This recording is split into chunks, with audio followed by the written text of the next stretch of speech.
Hello guys, I am back with a new video, and in this video we will try to cover matter in our surrounding and different aspects regarding matters, physical changes, chemical changes, physical properties, chemical properties and everything. आज तो हम लोग जानने की कोशिश करेंगे कि कैसे मैटर जो है अपना स्टेट चेंज करता है, उसके पीछे का केमिकल प्रॉपर्टी, फिजिकल प्रॉपर्टीज क्या होता है और क्यों आखिर वो मैटर सॉलिड से लिक्विड, लिक्विड से गैस में कन्वर्ट हो जाता है।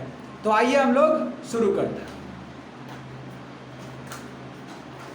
मैटर, सबसे पहले हम लोग जानेंगे मैटर क्या होता है। अभी मैं ये वीडियो क्लास से ही शूट कर रहा हूँ, ठीक है, तो बीच बीच में मैं पूछता रहूँगा, तो आप लोग भी अपना एंगेजमेंट बनाए रखिएगा क्लास के साथ। मैटर क्या होता है? मैटर अंश क्या होता है? Matter Anything which occupies space and has mass is called matter. okay, anything that occupy, anything that occupies, बैठ जाओ आप, occupies space, volume, mass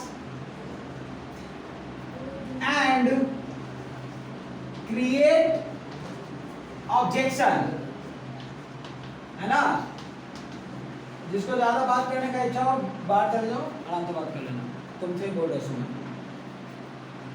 क्या बोल रहे हैं कि कोई भी चीज, कोई भी ऐसा वस्तु जो क्या करे, अपने पास कुछ स्पेस रखे, वॉल्यूम रखे, मास रखे और क्रिएट क्या करे, ऑब्स्ट्रक्शन या ऑब्जेक्शन क्रिएट करे। ऑब्जेक्शन की जगह आप ऑब्स्ट्रक्शन भी बोल सकते हो,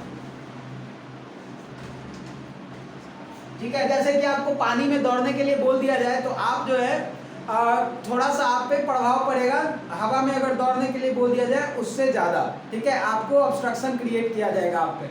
अगर हम आपको ऐसे ही रनिंग करने के लिए बोल दें और सामने दीवार खड़ा कर दे, जाके आप उसमें टकरा जाइएगा, ठीक है, तो वो क्या हो रहा है, ऑब्स्ट्रक्शन क्रिएट कर रहा है, तो वो क्या है, एक मैटर है। तो मैटर क्या होता है?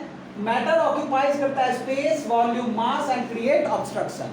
ओके, यहाँ पे देखने में दिक्कत हो रहा है नहीं, ठीक है। अभी हम लोग सबको जानते हैं कि आपको जो ऑब्जेक्ट दिखता है आप उसको ही कह सकते हो कि वो मैटर है ना। जैसे कि आप बोल दोगे कि कोई सॉलिड या ब्रिक, ब्रिक एक मैटर है।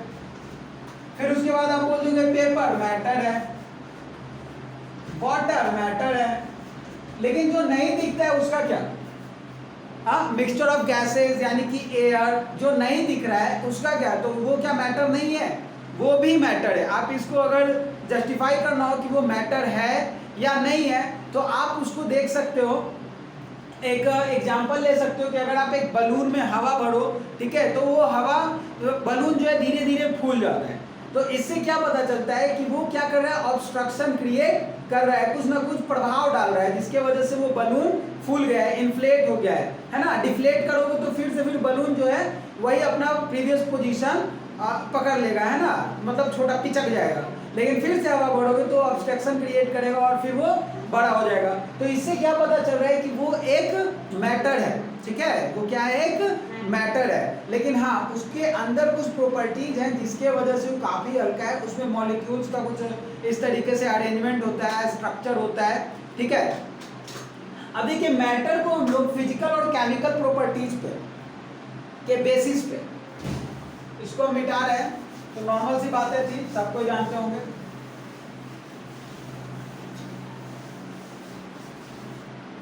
अब जो हम बताने वाले हैं उसको जरा ध्यान से समझते चलिएगा, ठीक है। मैटर को हम लोग अगर डिफाइन करें, मतलब अलग अलग कैटेगराइज करें, तो फिजिकल प्रॉपर्टीज और केमिकल प्रॉपर्टीज।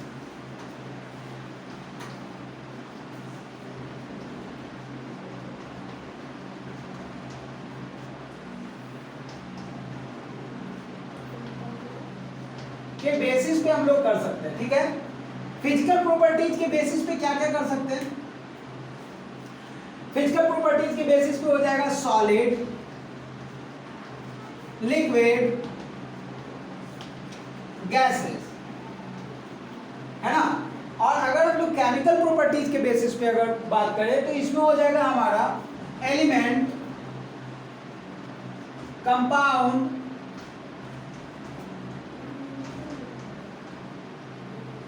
और mixture. Element, compound and mixture, ये तीन हो जाएंगे केमिकल प्रॉपर्टीज के on the grounds of chemical properties, and on the grounds of physical properties we can divide it into three parts: solid, liquid and gases. Okay, similar matter, एकदम same matter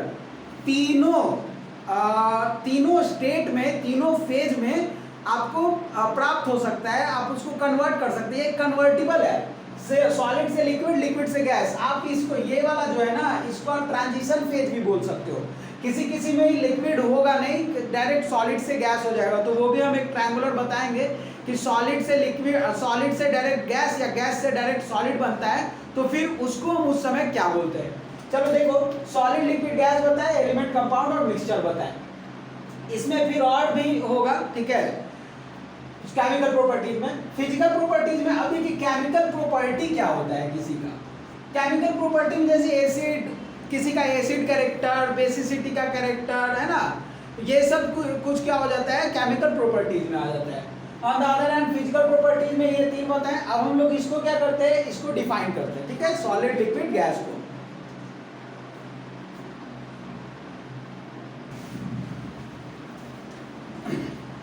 अब हम लोग discuss करेंगे basic differences between solid, liquid and gas, और ऊपर से constituents, उसका किस तरीके से पार्टिकल्स अरेंजमेंट होता है, पार्टिकल्स उसमें किस तरीके से रहते हैं, हम लोग उसको भी डिस्कस करेंगे, ठीक है। तो सॉलिड है, ये लिक्विड है और ये गैस है। अभी तक नहीं पता चल रहा है सॉलिड, लिक्विड, गैस है कि नहीं है। सॉलिड का जो अरेंजमेंट होगा, जिसमें पार्टिकल्स का अरेंजमेंट या पार्टिकल्स का जो कंस्टिट्यूएंट्स होगा, वो कुछ इस तरीके से होगा। टाइटली पैक्ड बोलते हैं उसको, या क्लोजली पैक्ड।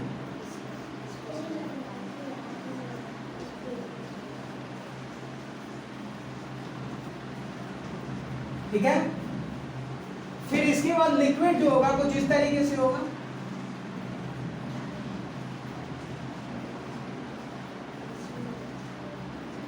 और गैस कुछ इस तरीके से। ठीक है। तो आप इसमें क्या देख रहे हैं कि सॉलिड के पास जो है दो मॉलिक्यूल्स या एटम्स के बीच में सबसे कम स्पेस है। On the other hand gas में देख रहे हैं क्या कि स्पेस बहुत ज्यादा है। अब ऐसा क्यों है, तो जरा इसको समझते हैं, एक स्टेटमेंट लिखते हैं। ये सॉलिड, लिक्विड, गैस आखिर चेंज क्यों हो पाता है, स्टेट क्यों चेंज हो जाता है। तो ये देखिए स्टेटमेंट है, the competition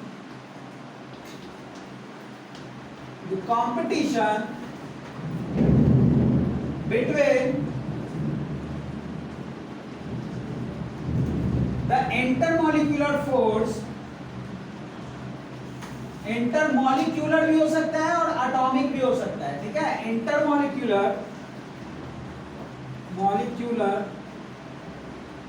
force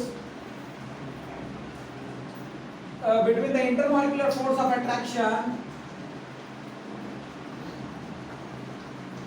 and kinetic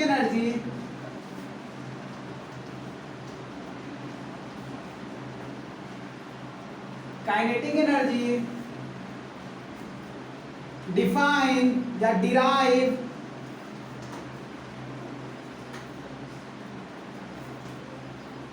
the state of matter।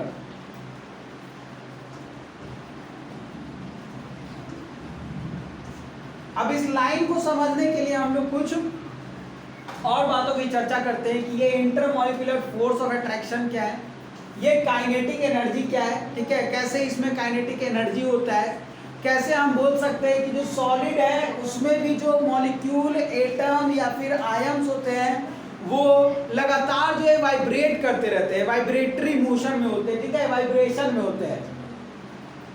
समझ में नहीं आ रहा तुम लोग, बोले नहीं शांत रहने के लिए। तो क्या होता है कि इसमें जो होता है, जो मोशन जो होता है, ये हमेशा लगातार वाइब्रेट करते रहते हैं। ठीक है, सॉलिड में भी, लिक्विड में भी, गैसेस में भी। अब क्या होता है जरा देखो, हम अभी तक अरेंजमेंट समझ गए हैं। ये किसी भी एटम्स में जो न्यूक्लियस होता है उसमें पॉजिटिव चार्ज होता है, और उसके बाहर जो सेल होते हैं K, L, M, N, ये सब में क्या होता है, निगेटिव चार्ज होता है। क्यों होता है? क्योंकि वहाँ इलेक्ट्रॉन्स होते हैं, है ना। इलेक्ट्रॉन्स के होने की वजह से क्या होता है कि वो निगेटिवली चार्ज होता है, निगेटिवली चार्ज पार्टिकल है वहाँ पे, तो निगेटिवली चार्ज है। तो अब देखो होता क्या है कि जब दो मॉलिक्यूल्स, एक इलेक्ट्रॉन, ये न्यूक्लियस है, इलेक्ट्रॉन है, जब दो मॉलिक्यूल, तीन मॉलिक्यूल कर लो, एक और मॉलिक्यूल, जब ये मॉलिक्यूल जो होगा वो इन दोनों के साथ, अगर इन दोनों के बीच में क्या होगा, इंटरैक्शन होगा, तो क्या होगा, ये पॉजिटिव चार्ज इस इलेक्ट्रॉन को अपने तरफ खींचेगा, ठीक है। जब यहाँ पे ये खींच करके थोड़ा सा नजदीक आ जाएगा तो ये इलेक्ट्रॉन और ये इलेक्ट्रॉन दोनों एक दूसरे को रिपेल करेंगे, ठीक है, दोनों एक दूसरे को क्या करेंगे, रिपेल करेंगे। तो इसमें अट्रैक्शन और रिपल्सन दोनों होगा, अट्रैक्शन एंड रिपल्सन दोनों होगा, ठीक है। और यहाँ पे भी सेम क्राइटेरिया, अगर ये आएगा फिर जाएगा, तो जब जाएगा तो फिर इसके क्षेत्र में जाएगा, इसके रीजन में जाएगा, ठीक है, इफेक्टिव रीजन में। जब इसके इफेक्टिव रीजन में जाएगा तो फिर इस तरीके से ये आना जाना इसका लगा हुआ रहेगा। जब इसका आना जाना तो ये भी सेम ऑसिलेटरी, लगातार ये क्या करते रहेगा, वाइब्रेट करते रहेगा, ठीक है। तो इसीलिए हम बोल सकते हैं क्या कि एक मॉलिक्यूल जो होता है वो वाइब्रेशन करते रहता है, चाहे वो सॉलिड में हो, लिक्विड में हो या फिर गैसेस में हो, ठीक है। अब देखो हम अट्रैक्शन और रिपल्सन की बात बोले तो इसका मतलब यहाँ पे क्या हो रहा है, लगातार वाइब्रेशन हो रहा है ना। अब ये इंटरमॉलिक्यूलर डिस्टेंस या फोर्स क्या होता है, यही दो मॉलिक्यूल जब क्या करेंगे, एक दूसरे को अपने तरफ अट्रैक्ट करेंगे तो बोलेंगे इंटरमॉलिक्यूलर फोर्स ऑफ अट्रैक्शन, लिखे हैं वहां पे, इसीलिए शॉर्ट में लिख दे रहे हैं, इंटरमॉलिक्यूलर फोर्स ऑफ अट्रैक्शन। क्या बोलेंगे इसको, ठीक है। तो हम इसको क्या बोलेंगे, इंटरमॉलिक्यूलर फोर्स ऑफ अट्रैक्शन। और जो डिस्टेंस इन दोनों के बीच में वो क्या बोलेंगे, इंटरमॉलिक्यूलर डिस्टेंस, उसको क्या बोलेंगे, इंटरमॉलिक्यूलर डिस्टेंस। अब ये काइनेटिक एनर्जी क्या है, वही एनर्जी जो इसको मूव करवा रहा है, ठीक है, वो एनर्जी जो इसको मूव करवा रहा है वही काइनेटिक एनर्जी है, ठीक है। तो क्या है, काइनेटिक एनर्जी अगर बहुत ज्यादा होगा, सोचो कि काइनेटिक एनर्जी बहुत ज्यादा है तो क्या होगा, मूव ज्यादा करेगा। कंसीडर करते हैं कि दो लड़का है, ठीक है, दोनों जो है पूरा एकदम खा पी के तंदुरुस्त, एकदम बहुत ज्यादा खा लिया है, ठीक है, तो उसमें एनर्जी बहुत ज्यादा होगा। तो अब दोनों हाथ भी अगर पकड़े हुए हैं, समझो बॉन्ड बनाए हुए हैं, अट्रैक्शन अच्छा है, फिर भी उसको एकदम खेलने का मन करेगा, भाग दौड़, हाथ छोड़ाएगा, खेलने चला जाएगा। तो समझो यही है कि इंटरमॉलिक्यूलर फोर्स ऑफ अट्रैक्शन क्या हो गया, कम हो गया। जब काइनेटिक एनर्जी ज्यादा हो गया तो फोर्स ऑफ अट्रैक्शन कम हो गया।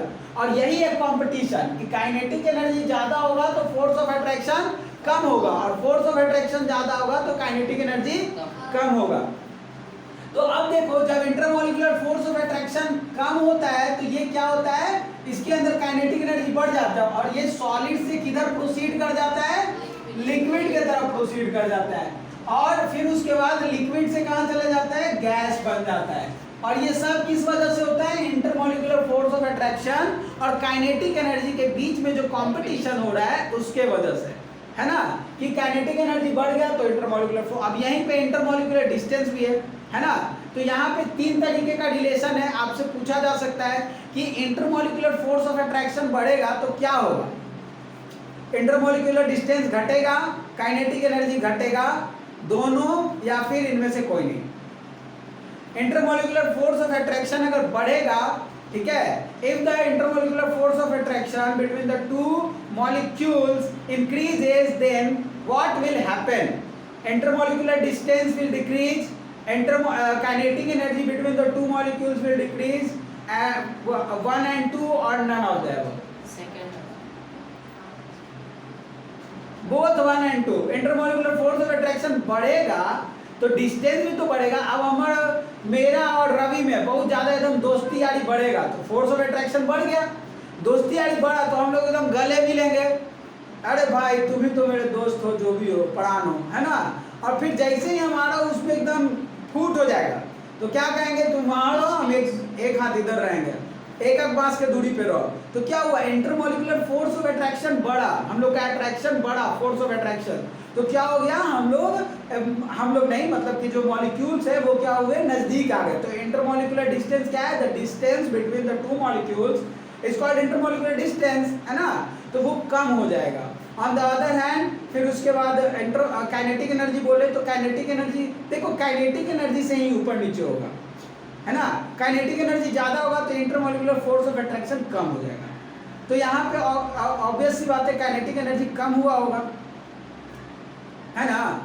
काइनेटिक एनर्जी कम हुआ होगा, नहीं, काइनेटिक एनर्जी ज्यादा होता तो फोर्स ऑफ अट्रैक्शन कम हो जाता। हम बोल रहे ज्यादा होने के बाद फोर्स ऑफ अट्रैक्शन, तो काइनेटिक एनर्जी क्या हो जाएगा, कम हो जाएगा। तो समझ में आया, ये वाला लाइन हमेशा याद रखना अपने जिंदगी में, हमेशा, ठीक है। ये लाइन याद रहा, पूरा जिंदगी भर कॉन्सेप्ट क्लियर रहेगा, ठीक है। ये लाइन में ये दो लाइन बात याद रहा तब भी क्लियर रहेगा, ठीक है। तो कॉन्सेप्ट क्लियर करना सबसे जरूरी बात है। सॉलिड लिक्विड गैस का समझ में आ गया, है ना।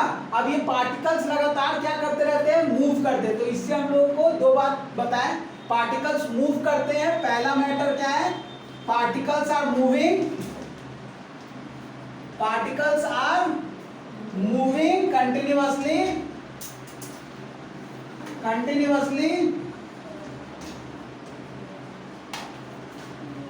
दूसरा बात क्या बोले, there is a space between two molecules, है ना। तुमको हंसी का यार है, तो बैठा हुआ है तो तुमको उसके बैठने से वास्ता पकड़ है।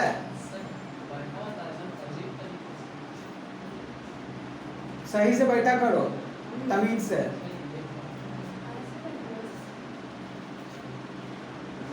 छोड़ो, बोले नहीं, अभी वीडियो चल रहा है। Particles are moving continuously. दूसरा क्या है, there is a space between, there is a space between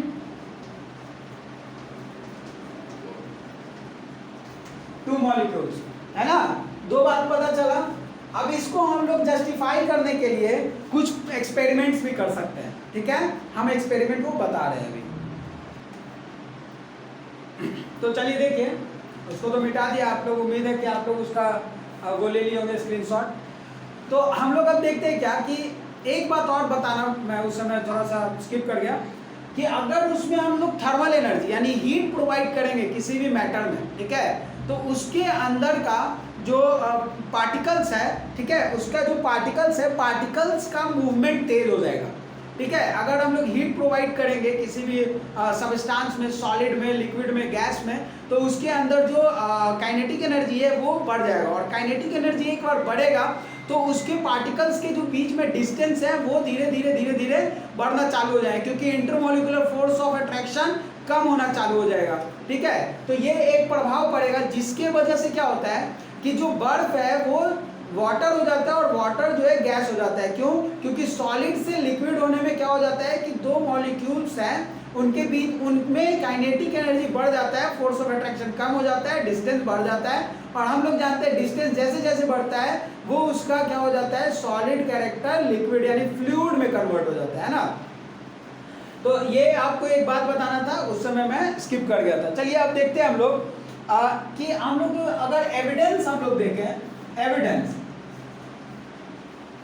evidences कि क्या एविडेंस हो सकते हैं कि सॉलिड जो पार्टिकल्स होते हैं वो कॉन्स्टेंटली मूव कर रहे हैं, ठीक है, कंटिन्यूअसली मूव कर रहे हैं। तो देखिए एक एग्जांपल ले लेते हैं कि KMnO4, आप एक KMnO4 तो बहुत भारी एग्जांपल हो जाएगा। आप क्या कीजिए कि एक बाउल लीजिए, बाउल में चीनी डाल दीजिए, ठीक है। बाउल में चीनी डाल देने से आपको क्या लगेगा, पहले आप बाउल में पानी लीजिए, ऑब्वियसली पानी लीजिए और पानी में चीनी डाल दीजिए 1 चम्मच। चीनी डालने से पहले आप पानी को टेस्ट कर लीजिएगा ऊपर से, ठीक है। आपको कोई स्वाद नहीं लगेगा, टेस्टलेस लगेगा, ठीक है, टेस्टलेस, ऑर्डरलेस, जो भी होता है उसका कैरेक्टर। फिर उसके बाद जब आप उसमें चीनी डाल दोगे और बिना स्टीयरिंग, विदाउट स्टीयरिंग, थोड़ी देर बाद आप क्या देखोगे कि वो जो पानी है उसका कोई भी पार्ट वहाँ से भी अगर उसको टेस्ट किया जाए तो वो क्या होता है कि अगर वो हमको अब मीठा लगता है, ठीक है, उसमें शुगर का कंटेंट आ जाता है। तो ऐसा क्यों होता है कि हम उसमें चीनी डाले, उसको ना स्टीयर किए ना कुछ किए, और पानी में जो है चीनी पूरा घुल भी गया, और फिर उसके बाद आपको यूनिफॉर्मली उसमें क्या हो गया है, डिसॉल्व हो गया है। तो ऐसा क्यों है? क्योंकि पार्टिकल्स जो है लगातार मूव कर रहे हैं। अब देखिए दूसरा मैटर यहीं पे क्रिएट होता है कि बड़ा बुड़बक हो जीती, ठीक है, दूसरा मैटर यहीं पे क्रिएट होता है कि जो पार्टिकल्स हैं उनके बीच में स्पेस होते हैं। अब यहाँ पे हम कैसे जस्टिफाई कर सकते हैं? शुगर कंटेंट, शुगर सारा कहाँ गया, चीनी कहाँ गया? चीनी जो था वो सारा का सारा, ये अगर वाटर का मॉलिक्यूल है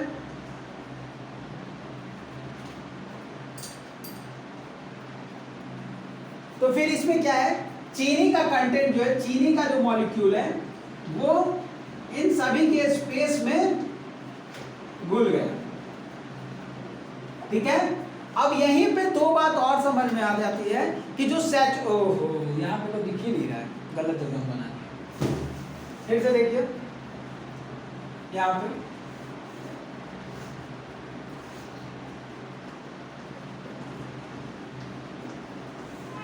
लिक्विड का पार्टिकल्स है, मॉलिक्यूल्स है, और बीच में ये क्या है, शुगर का पार्टिकल्स है, शुगर का पार्टिकल्स है। ये क्या हो गया कि इन सारे जो स्पेस हैं उनमें आकर के एडजस्ट हो गया।